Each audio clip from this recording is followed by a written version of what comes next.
Hello, welcome to another episode of Cool Discussions. This is Barry, I'm Chris, and today we're going to talk about Slacktivists. Man, what a great term, eh? Isn't it? It's actually a really appropriate term. Now, for those of you who don't know what a Slacktivist is, it's for those people who hit the like button, or do the little in shooting it in Paris. Yeah.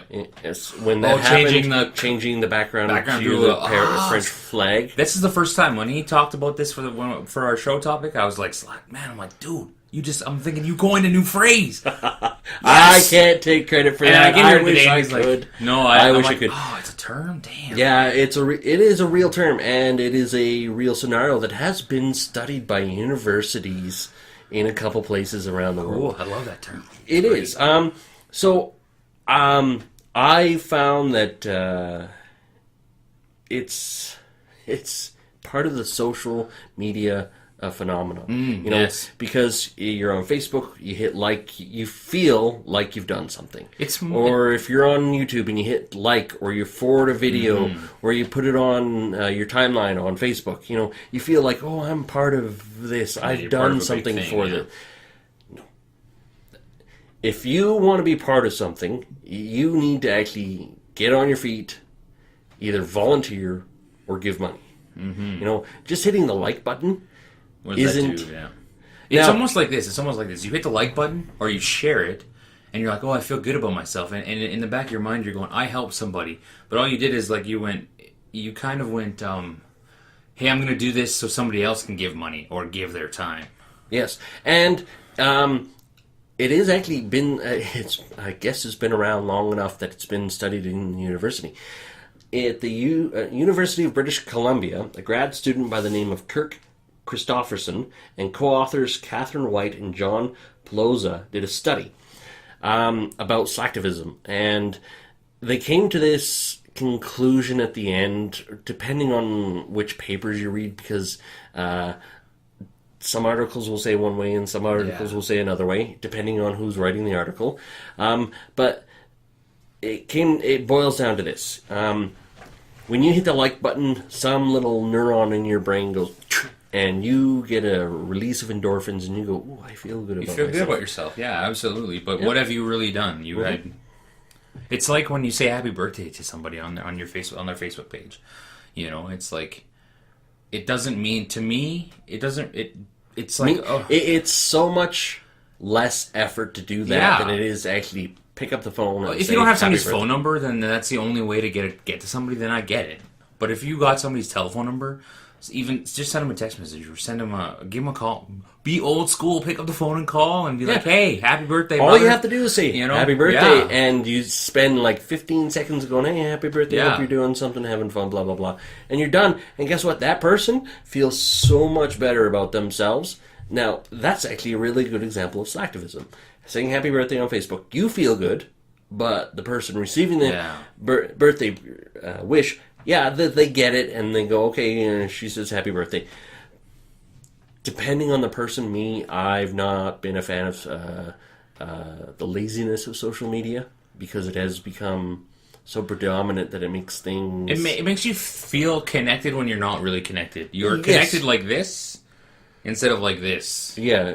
That's like you're so busy doing this. Yeah. And it's like, you're having you're having a conversation, you're sitting at a table. You're doing it on the phone instead of actually looking up and going, hey, how's it going? I had to stop myself. I was at a Nickelback concert. Yes, hate Nickelback all you want, but I love them. I was at a Nickelback concert, and I went, hold on. I was taking videos or something, and I went, what am I doing? Why am I taking videos of this crap? Like, not this crap. This good stuff. But why am I doing that? Like, no, I'm here. Let's put my phone away. Let's enjoy it. Let's be here in the moment. So that's what I did. Yep. I put my phone away. I rocked out, and it was great. Yeah. I don't think you realize that, sometimes that we're so caught up in our telephones, and I'm bad for it, I'll admit it. I'm in my telephone when somebody's talking to me. I'm like, I'm a drooling zombie to Twitter and stuff like that, and it's like, but it's the same as Slacktivism, you know what I mean? That's the greatest thing I've ever heard. That's like awesome. That's like... So, they go on to... They actually wrote a whole paper about it. I skimmed through it. And then I read a couple of articles. Now, one article said, "Oh, Slacktivism actually leads to people doing more volunteer work." And then you read another article, and the person says, "A person actually doing footwork for volunteerism will depend on how public or private they do their picketing." Yeah. So if you are a person who actually writes to your MPs or your congressman, depending on where you are, Canada or the States, you are more likely to be active in volunteering or going out and picketing, being part of some sort of movement. Whereas if you hit the like button on Facebook or YouTube or wherever, you're more likely just to go click and be done with it. And that's the whole thing. So it's a double-edged sword. It's like, you want people to be aware of things. However, how aware are people when it comes right down to it? Are you aware of what you're clicking on? Like, I understand, if somebody's missing and somebody puts a picture of somebody, hey, this person's missing. Hey, Facebook and social media is a great tool. Yeah, because you can get the pictures out there way faster than television media can. Yeah. So, hey, you know what? And that's the double-edged to the Slacktivism. It's like, sometimes you just hit the like button, but sometimes you're actually doing something that could possibly help. Now, what you're doing, well, that depends. Do you really know what you're clicking like on?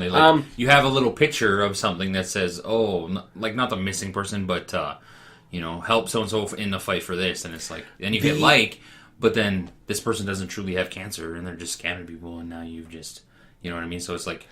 The ALS Ice Bucket Challenge is a good example of how to start something. Now... when you read into this whole thing, one of the things that caught my eye was, yes, you can start something, but if you're going to be a part of it, look into what you're doing. So if you're going, they say this when you donate to charity. When you donate to charity, check to see how much administration costs go into that charity. Because the higher the admin cost, the more likely your money is being wasted. Yeah.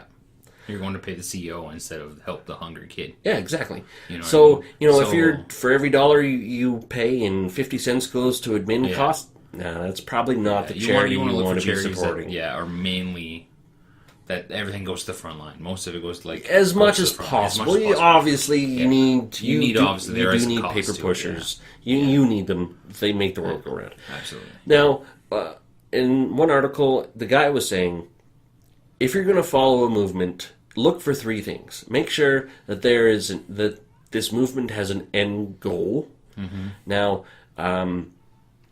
cancer research is a good example of that. They have an end goal: get rid of cancer.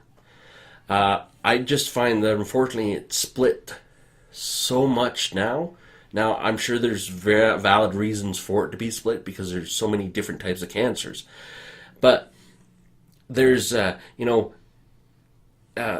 because there are so many different types of cancers, you're spreading the money too thin to be as effective as if you were just donating to one cause. Do the research when you're donating to charity, or even when you're just hitting that like button or the share button. Make sure you know what you're passing along, because look into it, because it might be a worthy charity to donate either time or money. Now, money is always good because charities are always starved for money, because that's what makes the world go round. You can, as a side note, you can use that charity money to benefit taxes.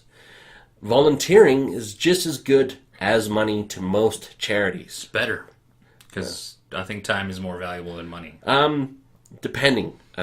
Some places have as many volunteers as they can have. So, offering to volunteer continuously isn't always the greatest thing in the world.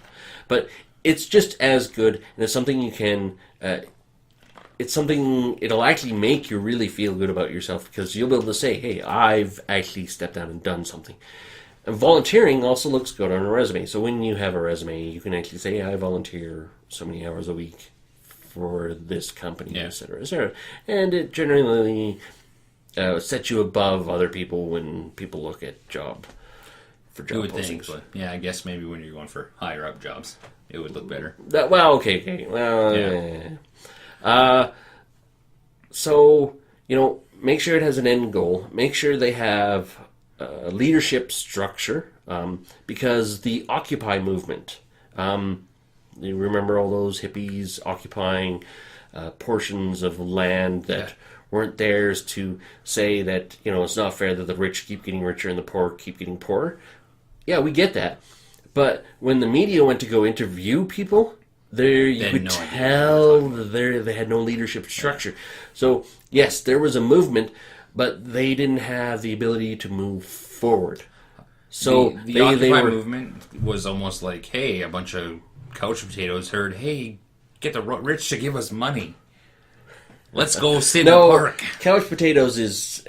because these people who were there, they believe they believe in the cause.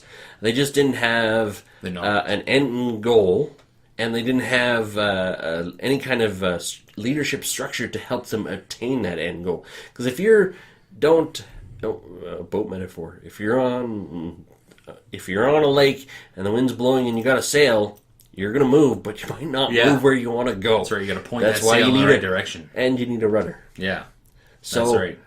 The rudder would be your leader. So, you got to look for that. And you got to look to see if they're actually a legitimate charity. Now, there are a lot of scam artists out there. There are a lot of scams going out there, like the Nigerian prince. You give me some money, I give you a fortune. I got a text message the other day for like $4.5 million waiting for me. I was like, yes, wow. I'm rich. Now, apparently, I guess, just for a funny thing, the Nigerian prince is in space now. Yeah, Who falls for those ones, though? Lots of people, apparently. Seriously? Oh, yeah. They scam so much money. I can't believe that. Now, but you think about it. If you're an old person, you have a very kind heart. You want to help people out. You know what? You got to give this guy $2,000 and he'll give you $1 million. That should be a no-brainer. Doesn't that sound too good to be true, though? But it is. But when you have a kind heart, you don't see that. So I don't have a kind heart because I can think logically. Apparently, I'm a asshole. It happens, and that's the thing. So people do fall for it. It does happen. It's like liking something that's a scam, and you don't realize it because you didn't take the 5 seconds to look into it, and then you find out, oops, I didn't realize what I was liking, and it's like, well, yeah. So the AOS Ice Bucket Challenge was a great example of. There was a leader. There were people behind that system to get it moving because they wanted to raise money. They had been falling short on their contributions for a couple of years, and they thought, "Hey, let's do something different." They started it out, and it went viral, and it worked. That's great. Yeah, it's a great. Oh, did you? Yeah. Oh, okay. I did. I think it's somewhere on my Facebook page. Yeah. Oh, okay. I was nominated by Jen's dad. Oh. Yeah, he nominated me, so I was like, oh, cool. You can't deny that one. Yeah, so I was like, all right, I'll dump ice on myself, no problems. I love Patrick Stewart's one to that.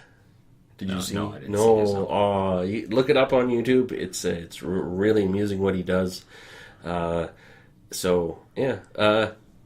AOS Ice Bucket Challenge, a great example of the way things should work and how the system should work. However, most of the time it's the Nigerian prince where it's not supposed to work. It's even like sending out your memes. Like when people send out the memes of like the government, the NDP government in Alberta, you know what I mean? It's like no pipelines, no this, no jobs. And it's like, okay, we get your stance. We get that everybody hates the NDP government. But what is your little meme going to do? Is it going to... Is it going to change somebody's mind? No. Probably not. Is somebody like the Prime Minister going to see a meme like that? No. So why don't you just share your cat videos and maybe your booty shaking videos, stuff like that? You know, that's interesting to look at. The funny ones, the fail compilations. Like and share those things. That's cool. That's funny. Yeah, and if you really want to get involved in a charity or an event, look into it and see what you can actually do to help. Tell me about it. You know, if you want me to do something about it, you know, tell me about it. You have some information on your timeline on your Facebook page or something. Oh, like that. yeah. You know what I mean? Instead of just clicking a share button and it's like, or, you know, it's like, well, tell me a little bit of, you know. Yeah, find out so you can actually be a leader of it. A spokesperson for this charity. So you can go out there and put them out there so other people will know. Go, oh, hey, you know what? Never even thought about it. Because a lot of times you'll get this. Hey, I noticed you shared this on your Facebook page. What is it? Oh, I don't know. I just hit like and share. What? So you don't know what you liked and shared? You just hit it? Well, that's good. That's awesome. That's Slacktivism right there at its finest. What a great term. Yes, it is. Wonderful term. Congrats to the person who made it up. Too bad it wasn't us. Yeah. Are you a Slacktivist? Let us Or know. do you actually do footwork? Or donate money for that matter? What are you? Are you a Slacktivist? No, I'm not. Are a you an Slacktivist. actual... I have donated money, but I'm neither. okay. I've donated money, but because of this slight little problem with jobs in Alberta, I'm just holding on to enough money to survive myself. So Let us know what you are. let us know. You can Make be sure a you like Slacktivist. and share this. This is good stuff to share right here. This is important stuff to let all your friends know about right here. I don't think like means anything on YouTube, but on Facebook it does. Hey, these things apparently mean a lot nowadays. And I think the views, that means lots too. Yeah, it does. So watch it, share it. Watch us, see what you say. You might completely and totally disagree with us. And you know what? That's okay. Just tell us why you hit the don't like button. That's right. Facebook.com/Coull Discussions. You can listen to us on iTunes and subscribe for the whole episode. And Don't forget to subscribe yeah, at YouTube. I think you already said that, but can't say it enough. yeah. We're on Facebook too, for that matter. Yes. We're on all those social medias. Are we a little hypocritical? No. Remember to like us. Goodbye. Yeah. See you later.